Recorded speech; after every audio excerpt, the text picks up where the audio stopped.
Welcome to the Personal Development Mastery Podcast. I'm Agi Keramidas and my mission is to inspire you to rise up, grow, stand out and take action towards the next level of your life. I interview leaders, influencers, entrepreneurs, authors, exceptional people who can and will inspire you to improve your life. Tune in for 2 episodes each week and make sure you subscribe to the podcast to get the episodes as soon as they are released. In today's show, I am delighted to speak with Tamara von Dohren. Tamara, you have an incredible story of drive, resilience, and navigating cultural complexity. You have lived and worked across 4 continents, from Australia to Canada to the UK and now in Japan. And you've achieved success in a diverse range of fields, including radio, events, marketing, insurance, entrepreneurship. The list goes on. You are now running your own business as a strategy and transformation coach, and your mission is to empower others to never have to feel the way you felt, not to suffer tall poppy syndrome, not to have to hold back their unique superpower for the sake of others. Tamara, welcome to the show. I am very excited and very much looking forward to our conversation today. Me too, and thank you for sharing that like not wanting people to feel that way. Oh, it feels so nice hearing that repeated back to me, so thank you. It is my pleasure, and actually this is I would like to start with this, because many times we need someone else to remind us of something that we have inside of us so embedded that we don't really realize it. So it's great to have this kind of reminder. What do you think? Yeah, definitely. Yeah, and it's like my kind of story starts from being a young child, and my journey over the past few months particularly has been to get back to being that fiery, spirited kind of young child before the world got to me. And it's something that, like, my tall poppy story is something I've only started talking about again in the last 6 months or so. So it's definitely key to my story and my journey for sure. So we'll start with it then and tell us about your tall poppy story. I find it fascinating, and I think some people will relate with it for sure. Yeah, so when I was in grade 2, so the age of 7, I was tested and found to be academically 2.5 years ahead of myself, which, is something that, as a kid, you're really proud of. And like, I was always kind of naturally good at schoolwork, I guess. And I remember at the time that my parents, this was how I perceived it, and I've had conversations with my parents about it since to clarify the details. But at the time, I perceived it as being considered to go into a gifted and talented program. And I remember going to one trial kind of class, and what I perceived my parents' decision was that I shouldn't go into that school because I might become a genius, but I wouldn't develop the social skills. Right. And so not only was I dealing with that being cut down for being different to everyone else and being too smart or whatever the test results, however people perceived it, by teachers, by fellow students, everyone. But I was also then dealing with, the lesson that, being social was more important than being intelligent. And so I spent basically 25 years of my life being that. So while the intelligence shone through a little bit, it was always the part of myself that I held back. And I was more focused on making sure that everyone in the room, everyone I engaged with or interacted with, felt good about themselves. So I was a great connector, and I was great at bringing people together and building rapport easily with people. But I never felt truly connected to it myself, if that makes sense. Yeah. Let me ask you, because the tall poppy implies that, I'm bringing a visual now in my mind of a field of poppies, and one of them stands out. So they have this cutting down or cutting off, don't they? So can you give me a couple of examples then from your childhood in terms of this cutting down of the poppies, so I can Yeah. understand it better? Yeah, and it's interesting that we're discussing this today because tomorrow is actually Remembrance Day in Australia. So when we record this, Yeah. but yeah, it was obvious things like bullying by kids of like, oh, who do you think you are just because you're smart, or little things like that.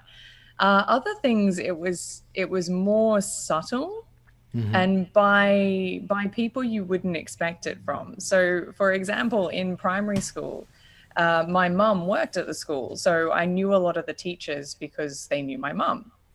And so I was treated a little bit differently because of that. So, for example, because they knew that I could easily catch up on the classwork, they would play practical jokes on me, the teachers. So Okay. they would do things like, I remember two instances. One where my teacher sent me to another teacher's classroom with a note and told me not to read it, just to give it to the teacher. And me being the good little student that I was, I didn't read Yes. it, gave it to the teacher, and literally was told to sit there and wait for a while. And then I was told, oh, I don't have that. I don't have what she needs. You can go back to class. And do you know what was on the note? I was sent for a long wait. Okay. Right. Literally Right. just to go sit for a bit and come back. I have no idea what the point was. Maybe the teachers are bored. I don't know. There was another instance where they told me that I was being transferred classes. So I was going out of one teacher's class into another teacher's class. So I had to take my what we call tidy tray, so my desk drawer with all of my books and everything, Yeah. into the other teacher's class, go into a desk, everything. And then it was coming into the lunchtime period, at which point I was told, oh, no, we were just kidding. You can take everything back. So then in the middle of lunch, while everyone's eating lunch, I have to then take my whole desk drawer back to the other classroom and everything. So I'm sure it was fun for them. And at the time it was like, oh, I'm treated differently. This is kind of nice. But it was also, yeah, kind of a subtle form of cutting me down in ways for being different. Like, yeah, me standing out and having it be a negative experience. So yeah, there was lots of little things like that. Yeah. Tamara, being different in this way, like being smarter ahead of others, did you feel in any sense that you were superior? No, no, it always felt like a negative. All right. Yeah. So, for example, like I started like after that test result and being considered for that class, I started like dropping grades. Like I I Right. would I would start to hold myself back or just do the bare minimum because I didn't want that negative attention brought down on I myself. see. You wanted Yeah. to blend in more, not to be the tall poppy. Yes. Okay. Exactly. Yeah. Yeah. And then later on, it was also like I started to notice that if I did shine too bright, other people would feel intimidated and they would feel less because of that from their perceptions. And I didn't want that either. So then I would try to bring myself back a bit so that they would feel more comfortable, kind of thing. Yeah. And what you just said, it's the way that we are perceived by others, or the way Yeah. we think we are perceived by others, because we can Yeah. never know exactly how they perceive Yeah. us. There was something in your mission that I was reading earlier that about the superpower. I'm actually going to ask you of that a little bit later.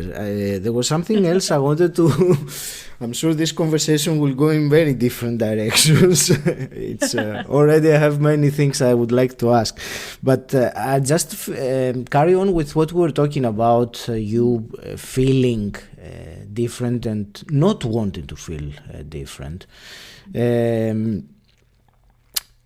You said that it was like 25 years that you suffered from that. Can Yeah. you tell me when did you realize that this is something that I'm actually great at, that I want to accept, embrace it rather than trying to put it away? Yeah. So It was a couple of years ago. So I've been in Japan now for 2.5 years, almost 3 years in February. And coming to the end of my 2-year working holiday visa in London, I like that had been a 6-year goal to live and work in Europe and stay there. So in the role that I was in London, I built some great connections. I was working with the CEO, at CEO and board level with people. So I built connections from there all the way down to the bottom in a 10,000 plus employee company, national company. So I had all of the support there. Yes, we want to keep you. Yes, we want you to stay. But because of the requirements to get sponsorship, I would have had to change roles. Because at the time when the UK was still part of EU, you've basically got to prove that you're the only person in the whole of the EU and the UK that can do this job. Yes. So, yeah, which would have required... No pressure. Yeah, right. Which would have required moving roles. So I interviewed for 8 different roles and came second for every single one of them. And that was a clear push of like, this is not where I'm meant to be. But the turning point there was... that was the first time that I was like, no, I am different in this company. And despite being in a relatively, what would be on paper, junior role, I've built really meaningful connections right up to the top. And, you know, I'm someone that has a lot of influence and has a lot of kind of, I suppose you could call power in this company. And I need to own that. And I need to use that if I'm going to stay in the UK. And it was the first time that I went all in on that. And it wasn't comfortable for me at first to kind of go to these leaders, these powerful people and be like, hey, I need your help. You know, I'm looking for a role. What kind of roles are in your area of the business? Where do you think I might be a fit? Like, would I have your support for visa sponsorship? Like all of these things. And yeah, and I started going out and having conversations with everyone and calling people up for coffee or having a quick 5-minute break while they were having a cigarette because that was the only time I could talk to them. And yeah, I worked my butt off to try and make that happen. And when it didn't, that was gut-wrenching. And it was a big blow actually to my ability to continue to stand out, because it was the first time that I'd fully invested and fully used that I guess power I had or reach that I had with people, and failed. So In what way did it fail? Well, I didn't get to stay in the UK. So that was, because that was the goal, to kind of stay in the UK. Okay. Yeah. So in that way, it was a failure. In the long run, it was obviously a gift and, you know, has sent me in the right direction in the end. But at the time, it sucked. I get it, yes.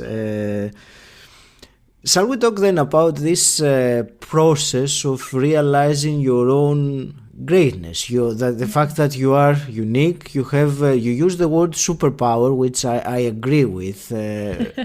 You know, funnily, when I first heard that phrase, I thought, no, that's a bit too much. But I realize now how precise this word is, because it's something that is unique. So shall we discuss about the journey then of transformation and realizing and owning, as you said, our greatness? Yeah. So as I said, I first stepped into that. That was my first, like, I'm going to own this and I'm going to use this. And then I failed.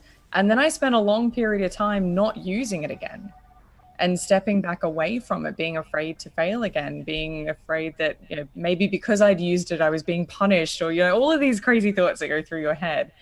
And I think also, so I went back to Australia after that and thought, oh, you know, I'll maybe try and get a job in Australia and get a company transfer or something to go back to Europe, because that was still the goal. Couldn't even get an interview in Australia, was told by recruiters that my international experience would go against me. And so it was time to enact the backup plan, which was, okay, I'll go and teach English in Asia, which will give me living and working experience across 4 continents. I'll be in a job that will give enough of a salary that I can comfortably pay my bills and living expenses, but it won't be a job that I'll feel the need to climb the ladder, even though I did work in management here for a year in the end anyway. And I'll be able to focus that time and energy on building my own business. So that was what I did. And with all of the blockages that had happened up until that point, that decision moved really quickly. So I applied for the English teacher job online. I think a week or so later, I had the interview. The next day, I was offered the job. And within a few weeks or so, I had the visa and was booking flights and making plans to move there. So that all happened quite quickly and smoothly. So it was a clear, like, yes, this is where you're meant to go.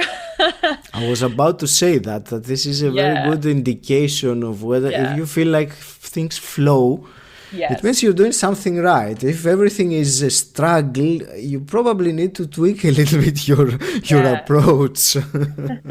But even so, even though it was flowing, I wasn't that excited about it. Because it was the backup plan. And so I got to Japan, and Japan was a lot more difficult than I expected. In Vancouver and London, and even Australia where I'd lived before, going to networking events for business or meeting other business people was very easy because there's a lot of those events that you can attend. In Japan, for English speakers, there's maybe one every month or so. And the people that you're meeting there aren't really like innovative thinkers or, entrepreneurs wanting to do things differently. Most of the people you're meeting there are working in corporate Japan, which is a whole other beast. So it was a challenge. And so when I first got here, I couldn't find any events to go to. The only people I was associating with, and because I didn't know anyone here, I was building friendships and circles and everything from scratch. The only people I was associating with were the other English teachers, who were all 20-year-olds that, had come here to have fun and party and drink. And, at 35, I've kind of done all of that. It's fun every now and then, but not every weekend. And it was tough. The language barrier, I had underestimated how much of an impact that was going to have on day-to-day life. Like things like even just a quick trip to the grocery store was no longer a quick trip. I have to pull, Google Translate out just to find out what this is. What am I buying? Even things like I had to go and get a SIM card for internet, and I couldn't just go to the local store and ask them which one. I had to do all the research myself on the internet so that I could find it in English. Little things like that. In Japan, what a lot of people don't realize is that a lot of the processes here are still very manual, which means everything is paperwork, which means forms you have to fill out, which is all in Japanese. So again, it's all Google Translate. I remember on my first day having an entire conversation with my gas man in Google Translate as he explained how the gas worked for me. So a lot of that I underestimated. And the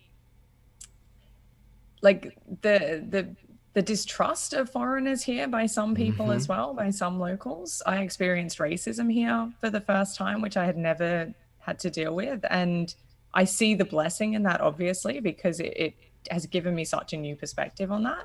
But all of those things were tough. It was not the life that I'd had in London or Vancouver that I'd loved. And it made me feel again like I was failing. Did you find, Tamara, similarities in any way between the way that you were perceived in Japan, being a foreigner, as you said, and with that old feeling of being the tall poppy? Or were there similarities in that sensation? Because maybe in this case, if people see you different, maybe they don't see you as a tall poppy anymore. But still, you are different, if my question makes sense. Yeah, it was probably a little bit of intimidation in some cases, I guess. Yeah. But it was the first time that just because I looked differently, that I was being treated differently. Yeah. And not in a positive way. So I bet that, with 4 continents of people, you have really gained a unique ability to understand people from different, cultures. And I mean, I had a small culture shock when I moved from Greece, my home country, to the UK, which are not, so much dissimilar, but it was for me because my world was different. Yeah. But what you have done in so many countries and in a variety of different things as well. My question is, tell me about dealing, your insights about dealing with so many different diverse people from different cultures. What is it that transcends all those things, maybe? Yeah. So it's interesting because I often tell actually my English students here that even between the English speaking countries, there's differences. And like I remember being in London or Vancouver, and I'd say something, and like my friends or colleagues would just look at me with this blank face, and I'd be like, "Oh, is that an Australian thing?" And they're like, "Yeah, we have no idea what you just said." So, so even amongst English-speaking countries, there's differences.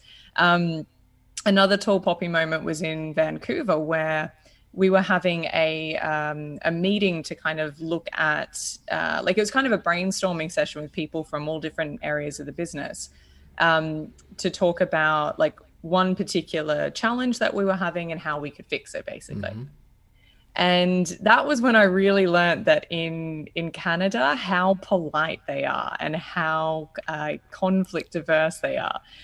Australians, we're pretty upfront about stuff. So if we see a problem, we're going to tell you exactly what it is. We don't care whose fault it is. We just want to fix it. And that was the approach that I took. And I remember standing in front of this whole room of people. Some people higher than me, some people lower than me in kind of rank in the company. And everyone was kind of dancing around the problem. Like they were saying it without saying it. And I just stood there and I said, well, this is the problem. And this is what we need. Like, we can't keep doing this. Like, that's just an excuse. Like, we need to be enforcing this, blah, blah, blah. And the whole room went silent. And the general manager, who was like the top of the company there, he eventually stood up and said, so what you're saying is we need to do this, this, and this. And I said, yeah. And he was like, okay, yeah. But it was the fact that the whole room had no idea how to react clearly to that much upfrontness, if that's even a word. But yeah, so even between the English-speaking countries, there's cultural differences there. And then coming to Japan, it's a whole other thing. So even though in London, the company I'd worked for there had people from all over the world, all over Europe, were kind of working in that company. So that was a good kind of experience of working with different cultures and different people.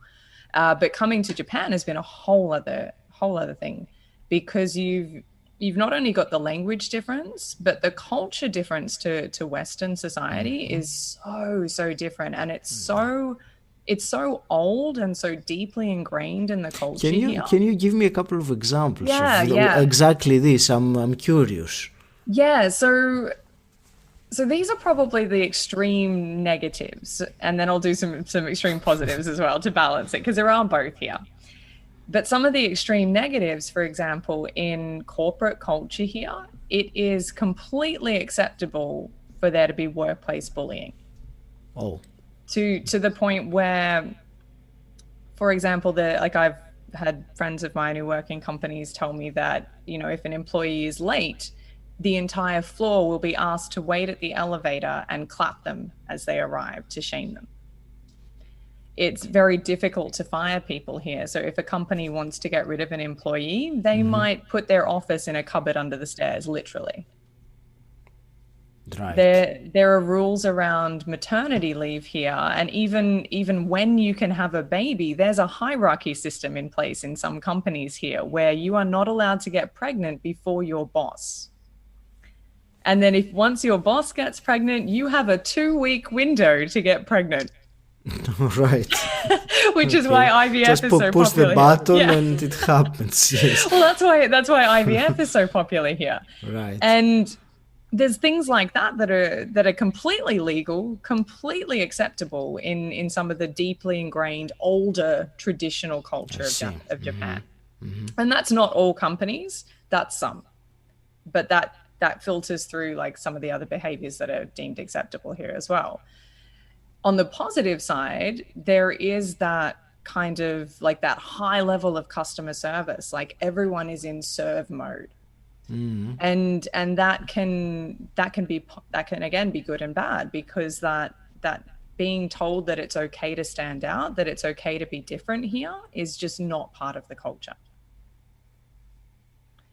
But there is that consideration for others, and they wear the masks not to protect themselves, but to protect others from their cold or sickness that they might have.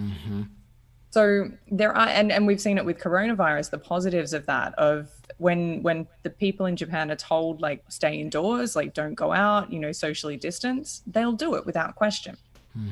And there's a positive to that, which we've seen with COVID. So there are positives and negatives to all sides of the culture here, but it's still an adjustment.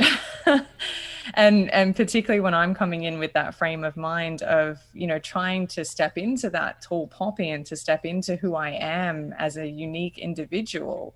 And I'm in this culture that's ultimately designed to put you in some kind of box. It's tough. Yeah. I bet it is tough.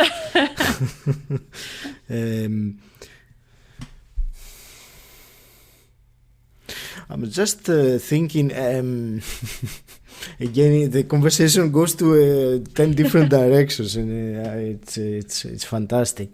I wanted, and I'll come back to this about the Japanese culture and the differences. I will hold that for a moment.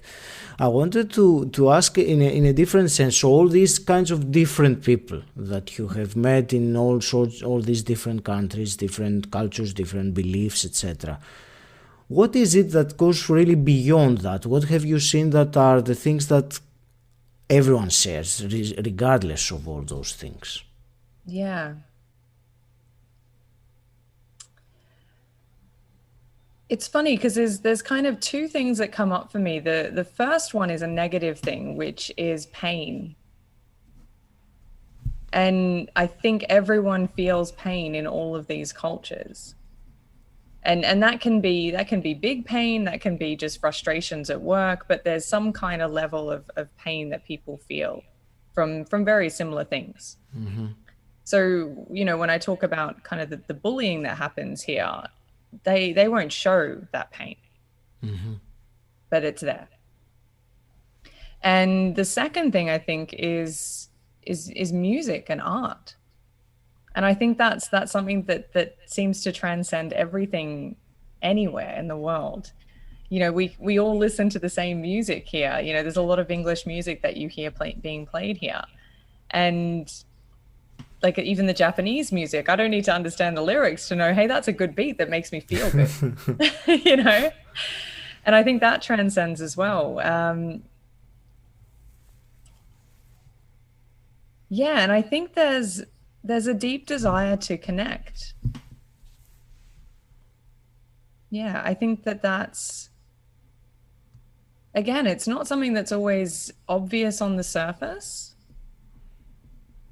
But the more I get to talk to people in Japan too, and all of my views are obviously just from my experience. Everyone has different experiences, but the more I talk to people here in Japan as well, the more I learn just how much is hidden under the surface. That the people here who you might perceive as maybe being a bit unfeeling or a bit robotic or a bit kind of follow the leader, you get to really talk to them and you realize that's not really true.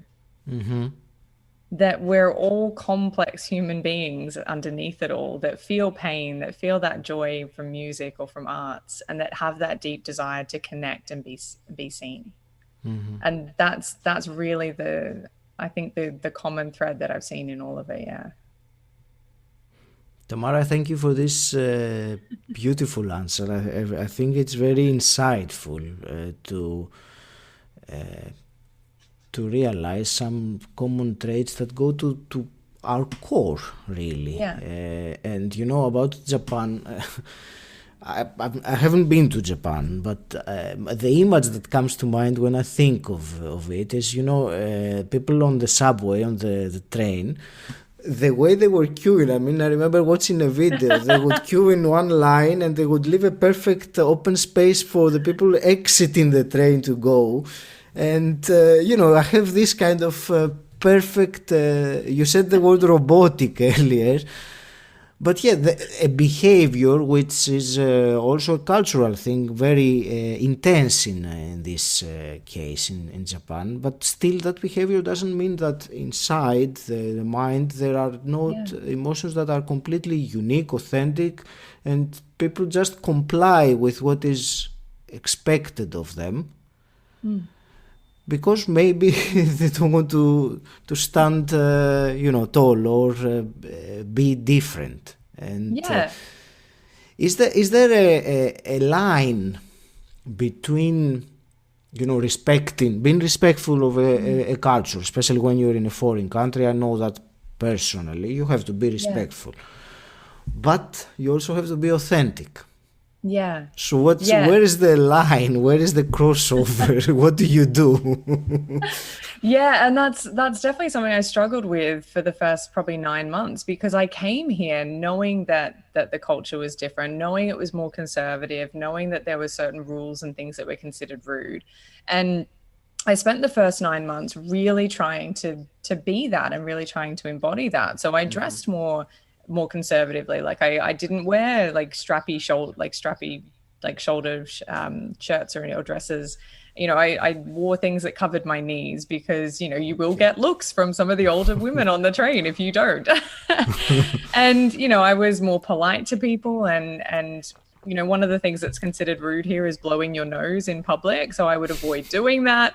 Like little things like that. I'm a big researcher before I move places. So I did a load of research on like what was rude, what kind of cultural things should I be aware of. And I tried to follow them as much as possible. But at the same time, I was feeling myself putting pieces of myself back in that box because of that, trying to be overly considerate. And also having the reaction not be that positive. Like I was still, still the foreigner. I was still different. I was still getting negative looks on trains or whatever, just for being different. And I remember going to my brother's wedding actually in Jamaica and spending time with my parents around that 8 or 9 month mark. And I was talking to them because I was honestly hating it here. And I was feeling like borderline depressed about living here. And I didn't have my business network that I'd come here to try and build. My business wasn't working out. Trying to acclimatize to the culture and trying to be respectful wasn't working out. Like it just felt like everything was failing. And probably if I look back now, it comes down a lot to me not being authentic or not feeling like I could be authentic. And I came back from that trip kind of with a bit of a jaded view, to be honest, of like, screw you, Japan. I'm going to just, if I'm going to show my shoulders, I'm going to blow my nose, it's not going to be the end of the world if I do these things, this isn't a life or death situation.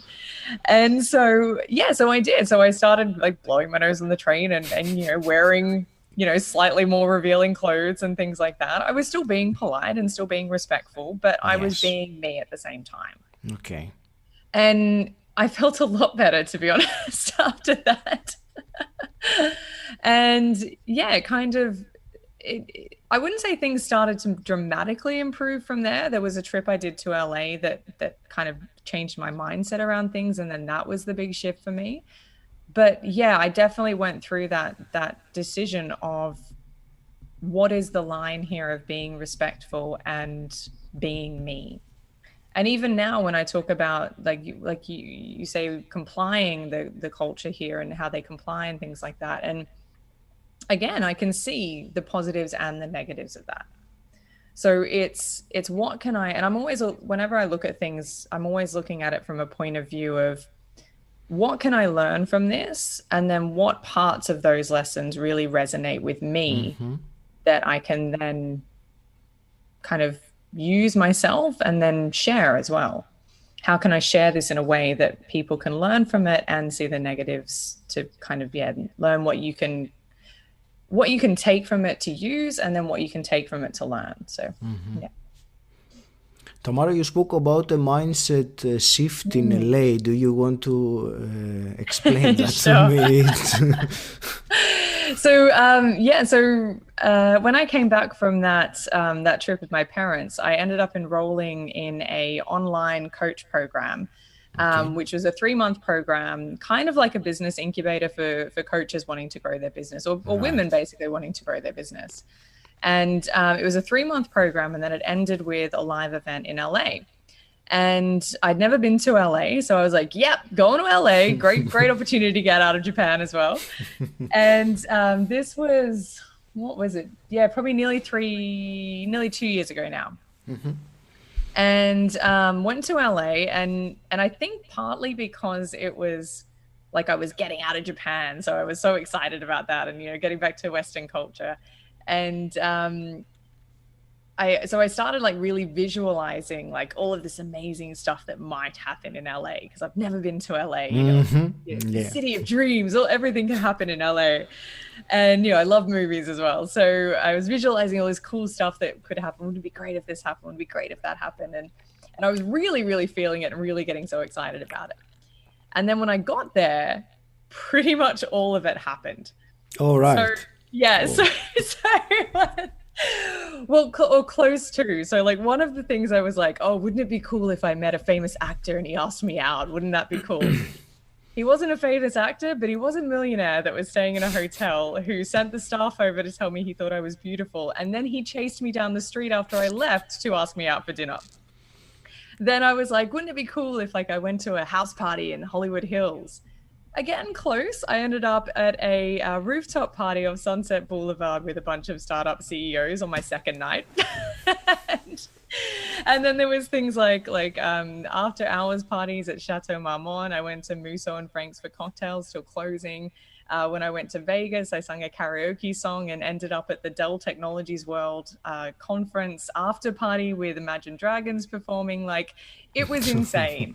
It was the kind of stuff, like, even at the end of it, I was like, did all of that really just happen? Like, it was a bit crazy. And I came back from that, like, because I used to do that sort of stuff. Like I used to have nights like that when I lived in London or when I lived in Vancouver, even when I lived in Australia.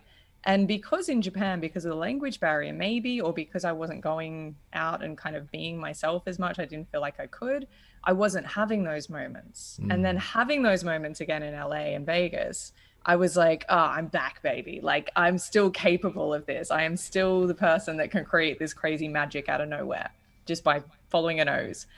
And I came back from that trip just completely re-energized, and my whole mindset around who I was and what I was capable and what I wanted to do next was so much clearer and so much brighter. And I came back again, hell bent on getting out of Japan. I was like, right, I've got to get out. And applied for visas and all of this sort of stuff. And then things started to shift in Japan. So I started meeting more business people who were more innovative thinking, both Japanese and foreigners.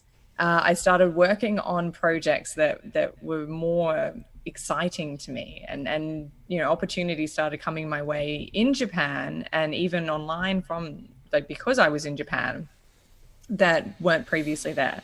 I started finding more events that I could go to that were more the kind of people I wanted to meet, and making connections and things like that.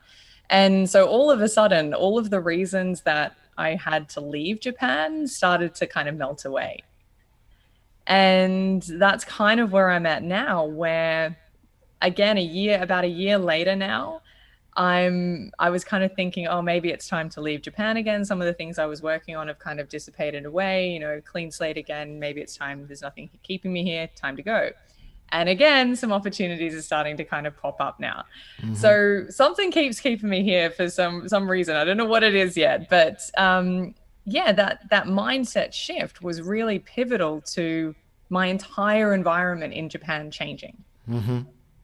And it was really a great example of proof to me of how integral your mindset is to everything you experience.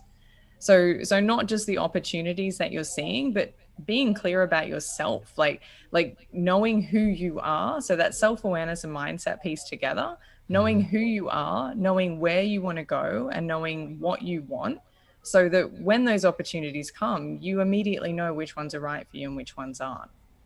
Or if you're talking to people, you know what your goal is, so you can articulate that to them clearly and know what you want to ask for from them if they're offering something. So I like, that was a huge shift for me, and it's definitely changed my experience in Japan from that first 8 or 9 months when I was like super depressed, hated it here, and now like I kind of love it here. So there are still elements that are challenging every day, but overall it's a whole different experience now. Thank you for listening to this first part of the interview with Tamara von Dohren. Listen to the next episode, number 76, where Tamara speaks about the power of visualization, the lag time between visualizing and manifestation, and what needs to burn for our growth to happen. Thank you for listening. If you enjoyed it, please subscribe and rate Personal Development Mastery on Apple Podcasts, and also share this episode with someone who you think will benefit from it.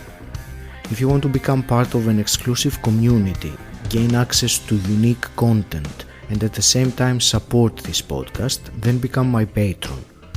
The link is in the show notes, or you can type bit.ly/pdmpat. If you want to know more about what I do and how I can help you, join my Facebook group Personal Development Mastery. Again, the link is in the show notes, or you can simply type bit.ly/pdmgroup.